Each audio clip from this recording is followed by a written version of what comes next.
நல்ல சூப்பராக அப்போ உதிர்ந்து கொண்டு வந்துக்குது பிரியாணி பாருங்க.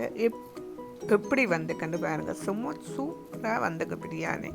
ஏன்னா இதை கீழால் என்னென்னு சொன்னால் இது வந்து கீழால் தான் எடுக்கணும். கீழால் தான் எல்லாம் இருக்குது. சிக்கன் எல்லாம் கீழே தான் இருக்குது. ஹாய், வணக்கம் எல்லா தமிழ் உள்ளங்களுக்கும் இனிய காலை வணக்கம். நான் மொன்ட்ரியல்ல இருந்து வளர்மதி கதைக்கின்றேன். உங்களுக்கு இந்த வீடியோ பிடிச்சிருந்தால் லைக் பண்ணுங்கள், ஷேர் பண்ணுங்கள், கமெண்ட் பண்ணுங்கள், சப்ஸ்கிரைப் பண்ணுங்கள். ஓகே, இன்றைக்கு நான் உங்களுக்கு ஒரு பாய் ஒருத்தர் நல்ல பிரியாணி செய்து காட்டினவர். அந்த பிரியாணி நான் போய் கடையில் வாங்கி கொண்டு வந்தேன். நான் வந்து சாப்பிட்டு பார்த்தேன்னா நல்ல டேஸ்ட்டு. இங்கே பாருங்கள், இந்த இப்படித்தான் பாக்ஸில் போட்டு தெரிவினோம். அப்போ நல்ல டேஸ்ட்டு. அப்போ நான் அந்த பிரியாணி என்னென்ன செய்தவர்கள்னு பார்த்து நான் செய்தேன். இன்றைக்கு வந்து உங்களுக்கு பிரியாணி தான் செய்து காட்டப்புறேன். வாங்க எப்படின்னு பார்ப்போம். இதுக்கு தேவையான பொருட்கள், பிரியாணிக்கு தேவையான பொருட்கள். இப்போ வந்து நாங்கள் என்ன செஞ்சோன்னா 1 கிலோ அரிசி தான் செய்ய போகிறோம். இந்த 1 கிலோ அரிசியை வட்டியில் கழுவணும். கழுவி இப்படி வச்சு என்ன செய்யணும்னு செஞ்சோன்னால் ஒரு அரை மத்தியானம் ஊற விடணும். அதோடு வந்து இதுக்கு தேவையான தக்காளி பழம், நான் மீடியம் சைஸ் 2 தக்காளி பழம் எடுத்துருக்கிறேன். இதுக்கு வந்து மசாலா வந்து கிராம்பு வந்து 2 கிராம், ஏலக்காய் வந்து 1 கிராம், பச்சை மிளகாய் வந்து 2, மற்றது வந்து தயிர் தேவை. அடுத்தது வந்து இஞ்சி பூண்டு வந்து ஒரு மேசைக்கரண்டு இஞ்சி பூண்டு இருந்தால் காணும். அதோடு வந்து ஆயில் வந்து 200 கிராம் ஆயில் வேணும். அதோடு வந்து என்ன நினச்சிட்டோம்னா இதை வந்து ஒரு 3/4 மத்தியானம் இந்த அரிசியை ஊற விடணும். ஓகே, இதுக்கு வந்து நான் 1 கிலோ கோழி சிக்கன் கால் எடுத்துக்கிறேன். அதெல்லாம் செய்ய போகிறேன். சிக்கன் கால் நல்ல டேஸ்ட்டாக இருக்கும். மற்றது ஒரு பிடி கொத்தமல்லி, புதினா இலை 1 பிடி. இப்போ வாங்க இப்படி செய்யலாமென்று பார்ப்போம். மற்றது தயிர் வந்து நினச்சிச்சுன்னால் ஒரு கரண்டி தயிர். ஓகே, வாங்க இப்போ எப்படி செய்யலாமென்று பார்ப்போம். ஒரு அகண்ட பாத்திரமாக வைக்கணும். வச்சுட்டு இப்போ முதல் வந்து நாங்கள் ரைஸ் குக்கரில் நான் ரைஸ் குக்கரில் வைக்க போகிறேன். இதுக்கு இப்போ வெங்காயம் சின்ன கட் பண்ணி நீட்டாக கட் பண்ணணும். இதுக்கு 450 கிராம், இதுக்கு 200 கிராம் ஆயில்,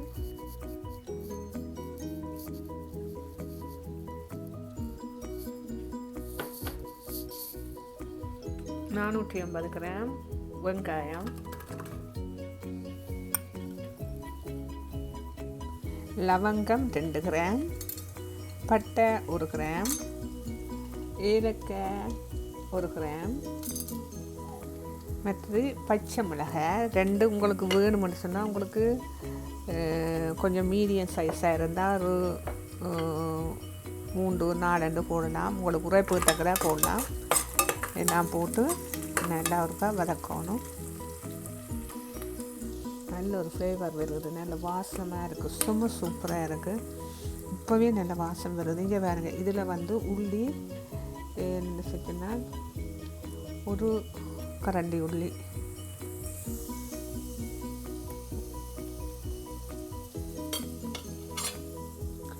உள்ளி இஞ்சி நல்லா அரைச்சதாக இருக்கணும். ஒரு அளவு இங்கே பாருங்க, இவ்வளவாக இருந்தால் ஓகே. அப்போ தான் நல்லா இருக்கும், டேஸ்ட்டாக இருக்கும். அந்த உள்ளி பூண்டு வந்து நல்லா வதங்கணும். 500 கிராம் உள்ளி பூண்டு. ஓகே, அது நல்லா வதக்கணும்.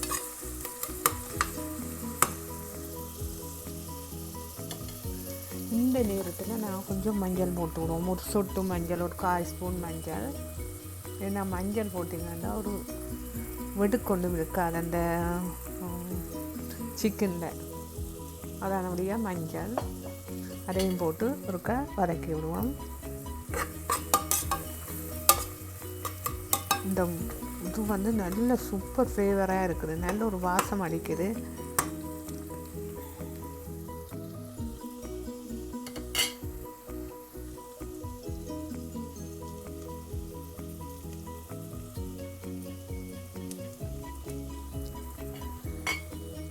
2 தண்ணி 3 தண்ணியில் நல்ல அரிசியை கழுவணும்.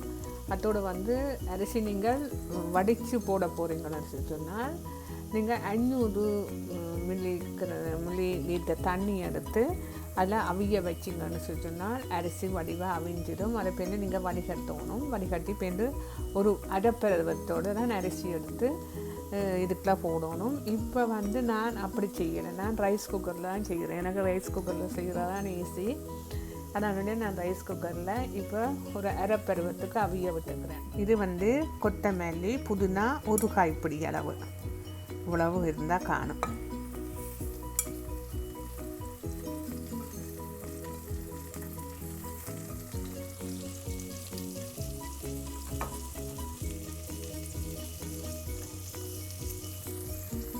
அதோட தக்காளி ஒரு மீடியம் சைஸ் தக்காளி. ஏன்னா தக்காளி நிறைய போட்டிங்கன்னா ஒரு புளிக்கிற தன்மை இருக்கும். பிள்ளைகளையும் சாப்பிட மாட்டேன்னா அதனால தக்காளி குறைச்சி போட்டால் நல்ல டேஸ்ட்டாக இருக்கும். தக்காளியும் கொஞ்சம் சின்ன சின்னதாக கட் பண்ணணும்.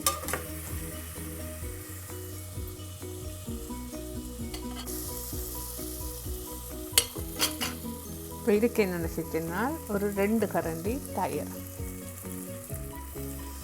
தயிர் தான் செம்ம சூப்பராக இருக்கும். நல்ல வாசமாக இருக்குது. நல்லா மிக்ஸ் பண்ணி விடுவோம்.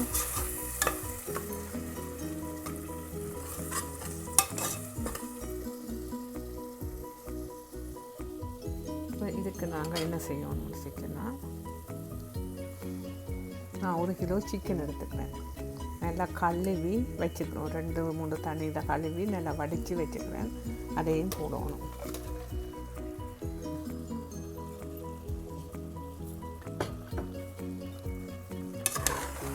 நல்ல ஒரு பிளேட்டு விடணும்.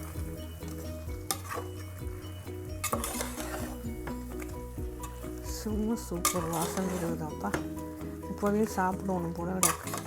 நல்ல சூப்பர் வாசம் இருக்குது. ஒரு கரண்டி தூள் மிளகாய்த்தூள், குழம்பு மிளகாய்த்தூள் நான் போட்டு ஒரு மிக்ஸ் பண்ணிவிட்டு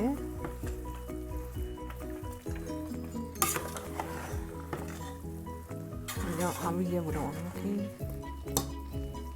சரியான குறைவாக அடுப்பு இருக்கணும். பயங்கர குறைவாக இருக்கணும் அடுப்பு அவியட்டு.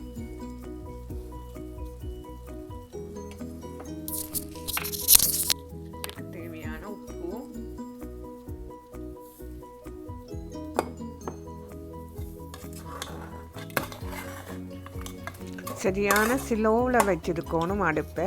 இப்போ பாருங்க மூடி ஒரு 10 நிமிஷம் விட்டேன்னா அதை அவிஞ்சிட்டு இப்போ பாருங்க அவிஞ்சிட்டது. என்ன செய்யணும்னு சொன்னால் இப்போ ஒரு கொஞ்சம் தண்ணி விடணும்.